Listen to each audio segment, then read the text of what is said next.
Hello and welcome to AI Market News by LM. Today, we're taking a look at the key forces that are really moving the global markets. So let's get right to it. The big question on everyone's mind is, what's the real feeling behind all the numbers? You know, it seems like every major market, from New York all the way to Tokyo, is being pulled around by these powerful undercurrents of politics and policy. So let's dive in and try to make sense of it all. First, we're going to take the temperature of the market. Is it fear or is it greed? Then we'll unpack the political drama heating up around the US Federal Reserve. After that, we'll hop over to Japan to look at a high-stakes election and see how all of that is sending the yen on a pretty wild ride.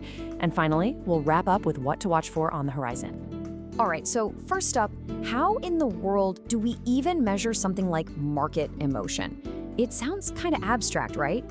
Well, one of the most popular ways is with something called the Fear and Greed Index.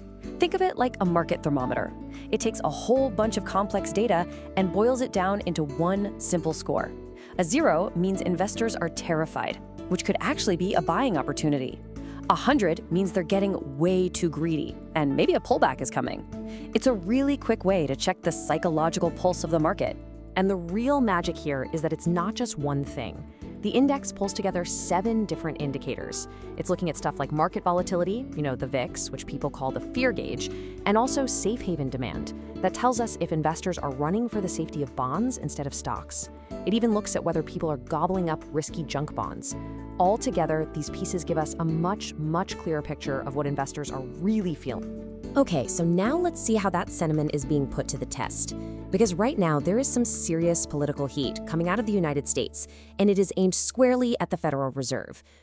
Based on various news commentary, the huge story making waves is a federal investigation into Fed Chair Jerome Powell himself.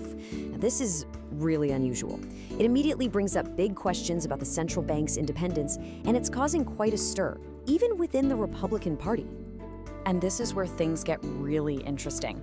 You've got these two totally different stories playing out. On one side, you have this intense political storm, with some lawmakers threatening to block future Fed appointments.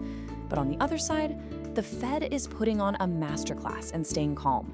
New York Fed President John Williams just came out and said interest rates are appropriate and in a good place, while going out of his way to call Powell a man of impeccable integrity.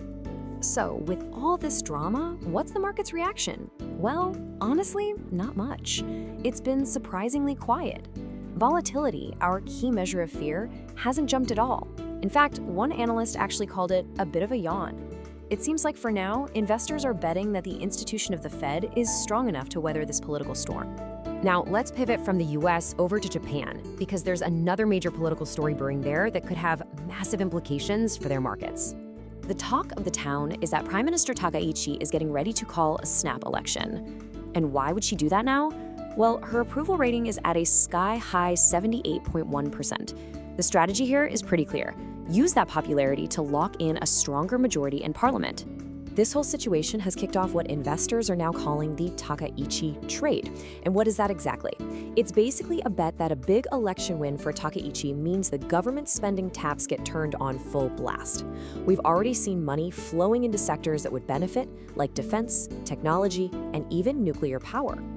And there's a really good reason for all this optimism. In Japan, there's an old saying on the trading floor, election is for buying. And if we look back, it holds up. After the snap election in 2005, the market soared 44% in 6 months. And get this, in 2012, under Prime Minister Abe, it jumped an incredible 70%. It just goes to show that a popular leader getting a stronger mandate can be like rocket fuel for the stock market. So all this political maneuvering in Japan leads us straight to the currency market, because the yen is caught in a really tricky spot right now. The yen has been getting weaker and weaker, and that brings us to this big number, 158.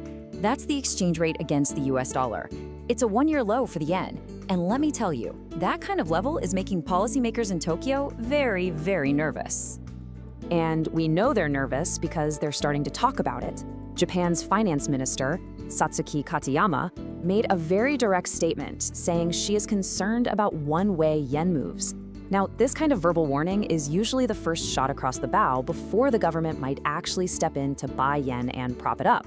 So what we have here is a classic tug of war. On one end of the rope, you have the uncertainty around the Fed potentially pushing the US dollar weaker. But on the other end, you have the expectation of more government spending in Japan, which is pushing the yen weaker. It is a fascinating standoff, and right now, it's not clear at all which side is going to win. Okay, so with all these different pieces moving on the chessboard, what should we really be keeping our eyes on in the days ahead?